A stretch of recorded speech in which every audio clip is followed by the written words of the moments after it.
Assalamualaikum warahmatullahi wabarakatuh. Terima kasih sudah klik video ini dan selamat datang di Zafin Story.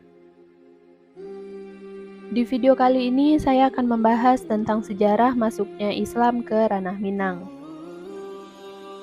Perihal ini ada beberapa pendapat yang berbeda. Saya hanya merangkum berdasarkan apa yang saya baca. Untuk kepastiannya pun tentu tidak bisa kita jelaskan, karena ini adalah sebuah sejarah yang telah terjadi di masa lampau, yang tidak dicatatkan secara akurat pada masa itu. Jadi, kita hanya perlu mengetahui dan mengambil setiap pelajaran positif yang ada dalam sejarah tersebut. Seperti yang sering kita dengar bahwa orang Minang pasti beragama Islam. Jika keluar dari agama Islam berarti bukan lagi termasuk orang Minang. Ini mungkin didasarkan kepada pepatah yang berbunyi, adat basandi syara, syara basandi kitabullah. Syara mengato, adai memakai. Yang berarti setiap apa yang kita lakukan di dalam adat Minangkabau ini diatur berdasarkan pada ketentuan yang berlaku dalam agama Islam, atau adat ini diselaraskan dengan ajaran agama Islam. Ada beragam pendapat tentang awal mula Islam tersebar di Minangkabau. Menurut Buya Hamka, dalam bukunya disebutkan bahwa Islam disebarkan pertama kali di Minangkabau bukanlah oleh Syekh Burhanuddin, tetapi oleh raja setelah Raja Aditya Warman, yaitu Raja Alam Alif kira-kira pada tahun 1600 Masehi, 1 abad sebelum kehadiran Syekh Burhanuddin.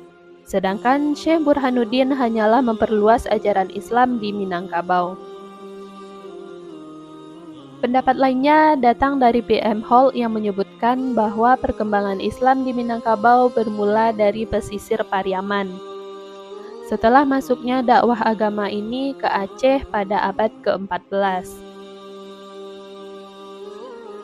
Adapun disertasi Amir Syarifuddin untuk IAIN Syarif Hidayatullah 1982 mengungkapkan 3 tahap Islamisasi di Minangkabau.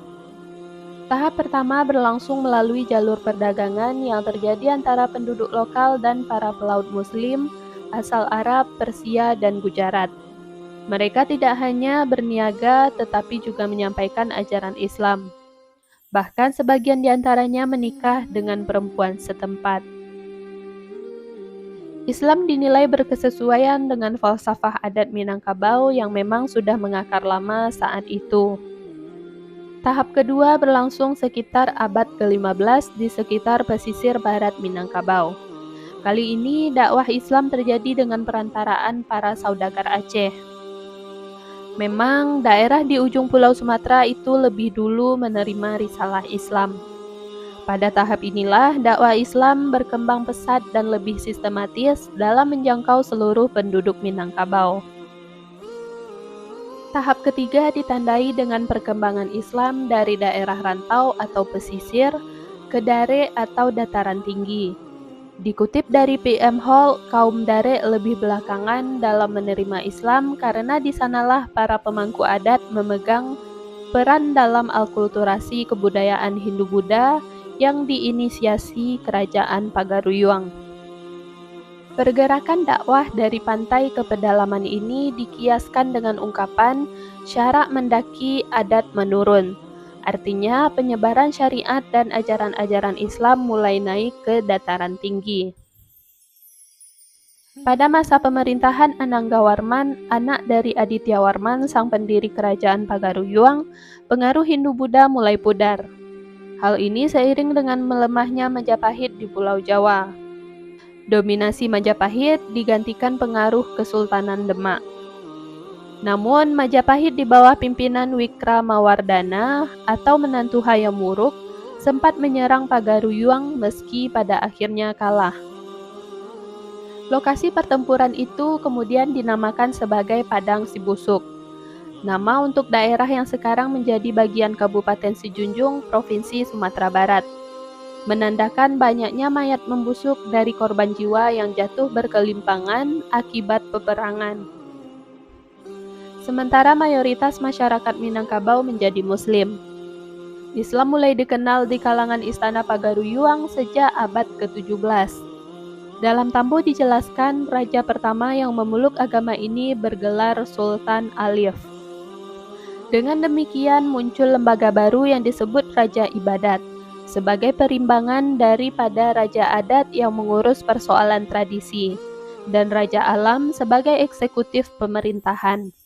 Ketiga lembaga itu dihimpun dalam Rajonan Tigo Selo. Di bawahnya terdapat lembaga Tuan Kadi dan Malin. Dasar pengaturan masyarakat Minangkabau pun bertransformasi. Sebelum kedatangan Islam, filsafat adat Minangkabau mengambil acuan dari ketentuan alam. Para cerdik cendekia mengamati alam, menemukan hukum-hukum alam untuk kemudian dipetik hikmahnya. Setelah Islam masuk ke Minangkabau, adat Minangkabau disempurnakan dengan ketentuan agama, yakni sesuai dengan Al-Quran dan Sunnah. Dengan begitu, ada dua kutub yang menjadi rujukan masyarakat setempat, yakni adat dan agama. Keduanya saling berdampingan tanpa harus saling meniadakan.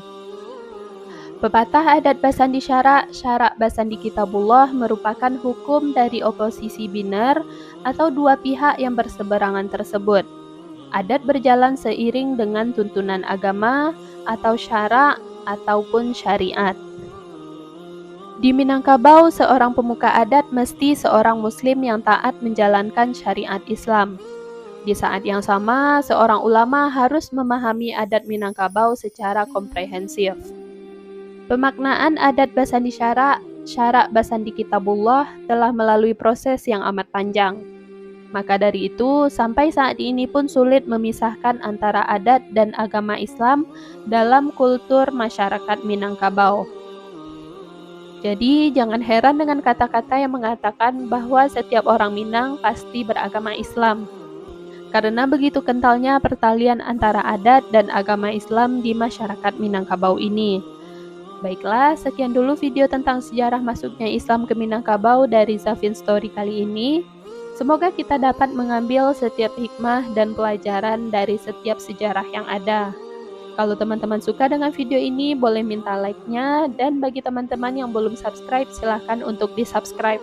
Dan bunyikan juga lonceng notifikasinya agar teman-teman tahu kalau aku upload video baru. Untuk teman-teman yang mau berkomentar dan memberikan ide serta sarannya, agar Zafin Story menjadi channel yang lebih baik lagi ke depannya, silahkan langsung tulis di kolom komentar. Terima kasih. Wassalamualaikum warahmatullahi wabarakatuh.